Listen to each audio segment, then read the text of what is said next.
Hello friends. जय माता दी। कैसे हैं आप सब दोस्तों? हम ज्योतिष में अक्सर बात करते रहते हैं कि भगवान की कृपा हमें कैसे मिले, कौन से ऐसे उपाय करें कि भगवान की माता रानी की कृपा हम पर बरसती रहे।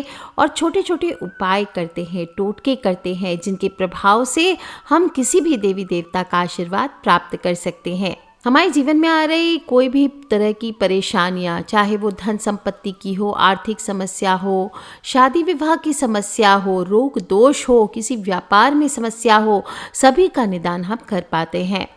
अक्सर हम मंदिर भी जाते हैं और मंदिर जब हम जाते हैं भोलेनाथ के मंदिर, तो वहाँ पे बेलपत्र चढ़ाए गए होते हैं। बेलपत्र में भगवान शिव से उन्नति पाने का आशीर्वाद छिपा होता है, इसलिए बेलपत्र उन्हें चढ़ाया जाता है। बेलपत्र, आपको बता दूं, मानव जीवन के लिए भगवान का आशीर्वाद है। इसलिए आप किसी भी मंदिर में जाते हैं तो वहाँ से बेलपत्र ज़रूर लेकर के आएं और बेलपत्र उठाने के पहले 5 बार शिव जी के सामने दोनों हाथ जोड़ करके ओम का उच्चारण करना चाहिए। ऐसा करने से बेलपत्र जागृत अवस्था में आ जाता है और आपके जीवन में अपना शुभ प्रभाव दिखाने लगता है। फिर इस बेलपत्र को लाकर आप अपनी तिजोरी में, अपनी धन पेटी में, अपने पर्स में आप रख सकते हैं। कहते हैं इससे आर्थिक क्षेत्र में बहुत लाभ मिलता है, धन आपकी ओर चमत्कारिक रूप से आकर्षित होता है, माता लक्ष्मी का निवास आपके घर पर होने लगता है। बेलपत्र ना सिर्फ पूजा के काम आता है, बहुत सारे फायदे हैं। आयुर्वेद में बेल को तो औषधि के रूप में बताया ही गया है। और हम सब जानते कि भगवान शिव जब विष के प्रभाव से अचेत हो गए थे, तो उनकी चेतना को वापस लाने के लिए कई तरह की जड़ी बूटियों और पत्तों का प्रयोग किया गया था, और उनमें से एक है बेलपत्र। इसलिए बेलपत्र अपनी औषधीय गुणों की वजह से ही शिव रूप और शिव का प्रिय माना गया है। शिव पुराण में बताया गया है कि सुबह शाम जो भी मनुष्य बेल के वृक्ष के दर्शन करता है, उसके समस्त पाप नष्ट होते हैं। बेल के वृक्ष को सींचने से पितृगण तृप्त होते हैं। बेल का वृक्ष और सफेद आंकड़े को जोड़े से लगाने से अटूट लक्ष्मी की प्राप्ति होती है, और शिव जी पर चढ़े हुए बेल के पत्तों को तिजोरी में रखने से बरकत होती है। शिव जी को जो भी मनुष्य बेलपत्र चढ़ाता है, तो कहा जाता है 3 युगों तक के पाप नष्ट होते हैं। और ग्रंथों में भगवान शिव को प्रकृति का रूप मानकर उनकी रचना, पालन और संहार शक्तियों की वंदना की गई है। और यही कारण है भगवान शिव की उपासना में फल, फूल, पत्र आदि के चढ़ावे का विशेष महत्व दिया गया है। शिवलिंग को बेलपत्र गंगा जल के साथ चढ़ाना चाहिए। बेलपत्र को संस्कृत में बिल्व पत्र कहा जाता है, और भगवान शंकर का मस्तिष्क इससे शीतल रहता है। इसकी छाया में जो भी मनुष्य बैठकर स्नान करता है, भोजन करता है या औरों को भोजन करवाता है, तो पाप मुक्त हो जाता है। इसकी पौराणिक कथा स्कंद पुराण में आती है। कहा गया है कि एक बार माता पार्वती के पसीने की बूंदें मंदराचल पर्वत पर गिर गई और उसी से बेल का पेड़ निकल कर आ गया। चूंकि माता पार्वती के पसीने से बेल का पेड़ का उद्भव हुआ है, अतः इसमें माता पार्वती के सभी स्वरूप बसते हैं। पेड़ की जड़ में गिरिजा, इसके तनों में माहेश्वरी, शाखाओं में दक्षिणायनी और पत्तियों में पार्वती के रूप में विराजित हैं। फलों में कात्यायनी स्वरूप, फूलों में गौरी स्वरूप, इन सभी रूपों के अलावा माँ लक्ष्मी का रूप समस्त वृक्ष में निवास करता है। और बेलपत्र में माता पार्वती का प्रतिबिंब होने के कारण ही इसे भगवान भोलेनाथ पर चढ़ाया जाता है। और जो भी चढ़ाने वाला है वो उससे प्रसन्न तो होते ही है, भक्त की मनोकामना भी अवश्य पूर्ण करते हैं। जो लोग तीर्थों पर नहीं जा सकते, वो कहते हैं कि बड़े बड़े शिवलिंगों के हम दर्शन नहीं कर सकते, तो शाम में बेल के पेड़ के मूल भाग की पूजा करके उसमें जल अर्पित कर दीजिए। आपको सभी तीर्थों के दर्शन का पुण्य अवश्य प्राप्त होगा। 3 पत्तियों वाला अक्सर हम बेलपत्र शिव जी को चढ़ाते हैं, और 3 पत्तियों में इसके मूल भाग में सभी तीर्थों का वास माना गया है। 3 पत्ते सत, रज और तम 3 गुणों का वास माना गया है। और कहा जाता है कि बेलपत्र के 3 पत्ते त्रिदेवों के साथ होने का भी प्रतीक है। दोस्तों, इसमें औषधीय गुण होते हैं, साथ ही साथ हमारे जीवन से नेगेटिविटी को दूर करता है। और बेल के पेड़ में जिस प्रकार आप तुलसी को सींचते हैं, इसी प्रकार से प्रत्येक दिन जो भी मनुष्य बेल के पेड़ को सींचता है, जल से सींचिए, गंगा जल से सींचिए, किसी भी चीज़ से आप सींचिए, और इससे तीर्थों में तीर्थों में वास करने का फल प्राप्त होता है, शिवलोक की प्राप्ति होती है। शिव पुराण में कहा गया है कि बेल्व के मूल में लिंग रूपी अविनाशी महादेव का पूजन जो पुण्य आत्मा व्यक्ति करते हैं उनका कल्याण सदा ही होता है। जो व्यक्ति शिव जी के ऊपर बिल्व मूल में जल चढ़ाता है उसे सब तीर्थों में स्नान का फल मिल जाता है। ऐसे भी आयुर्वेद में भी इसका बहुत महत्व बताया गया है। घर में कोई को बुखार हो तो बेल की पत्तियों का काढ़ा बना कर दे दीजिए। मधुमक्खी, बर्रा, ततैया इसने काट लिया तो बेलपत्र का रस लगा दीजिए। वायुमंडल में जितनी भी व्याप्त अशुद्धियां होती हैं इनको सोखने की क्षमता बेल वृक्ष में होती है। रोगियों के लिए विशेष खास है काढ़ा, इसका पीना अपने आप में चमत्कारी माना गया है। रक्त संचार को दुरुस्त रखता है, हृदय को मजबूत रखता है, श्वास संबंधी रोगों को मजबूत रखता है और मुंह में छाले अगर हो जाए तो इसकी ताजी पत्तियों को मुख में रखकर चबाने से भी लाभ होता है। 2-3 दिन में आप देखेंगे छाले समाप्त हो जाते हैं। 6 महीने तक बेल की पत्तियों को बासी नहीं माना जाता और इसकी छाया में कहा जाता है स्नान करने से। और जो भी मनुष्य शिव जी की पूजा में चढ़ाए गए बेलपत्र पर शाम को चंदन से ओम लिखता है और ओम लिख करके तीन बेलपत्र आपको लेने हैं, तीनों बेलपत्र पर ओम लिखना है चंदन से। अगर आपके घर में धन की तंगी ज़्यादा है, पैसे रुके हुए हैं, तो इस प्रकार से आप वहाँ बैठ जाइए, चंदन से ओम लिखिए और फिर बेल के पेड़ की पूजा कीजिए और बेलपत्र तीनों उठा करके अपनी तिजोरी में रख दीजिए।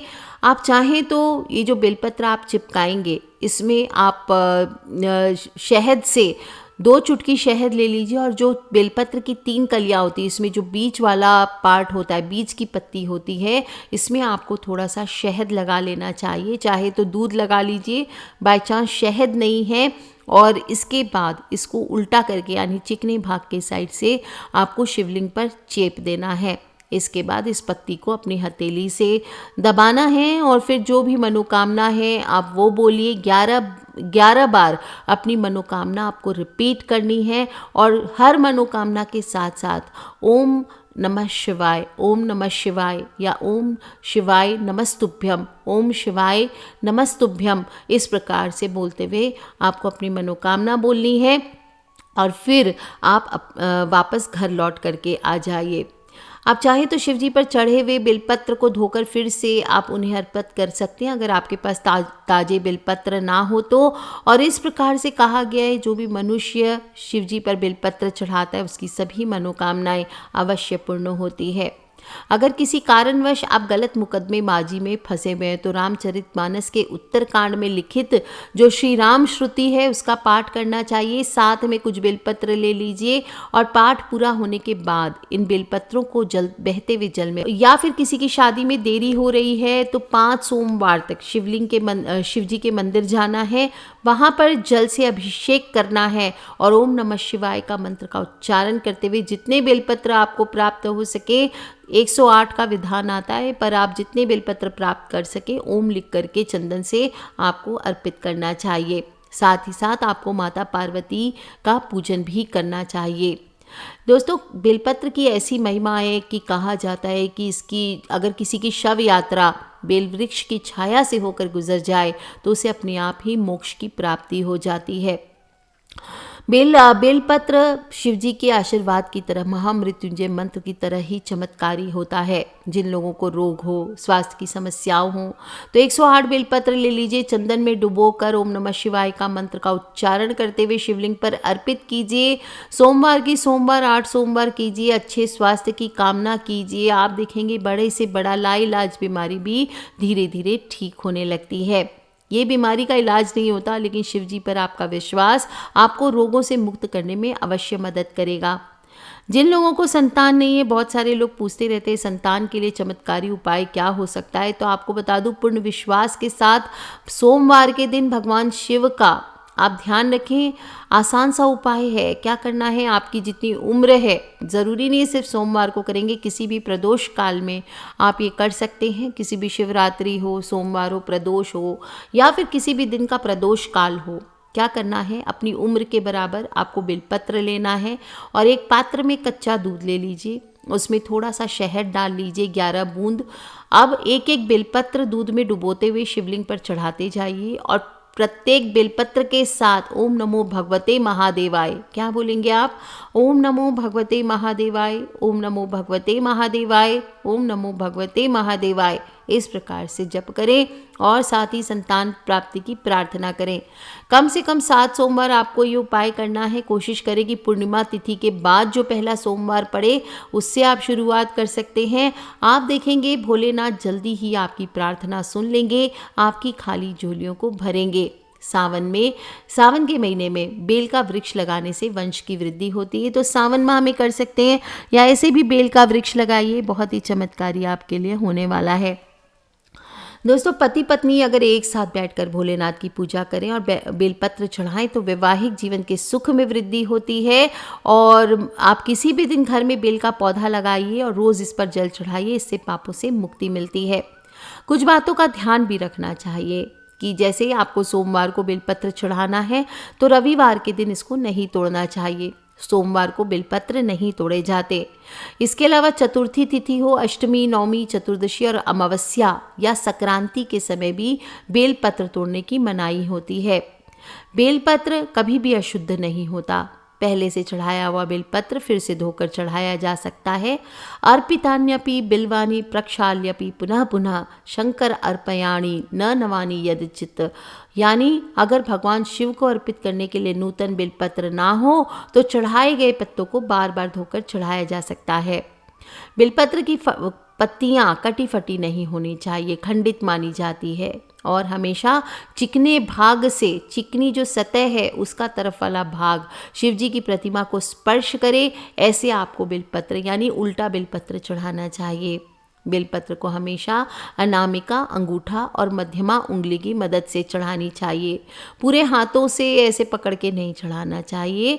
और साथ साथ जल अभिषेक भी करें। बोले त्रिदलम त्रिगुण आकारम त्रिनेत्रम च त्रिधायुतम त्रिजन्म पाप संहारम बिल्वपत्र शिवार्पणम, इस प्रकार से बोलते हुए आपको शिव जी को बेलपत्र अर्पित करना चाहिए। यानी 3 गुण, 3 नेत्र, त्रिशूल धारण करने वाले, 3 जन्मों के पाप का संहार करने वाले शिव जी, आपको त्रिदल बेलपत्र में अर्पित करता हूँ।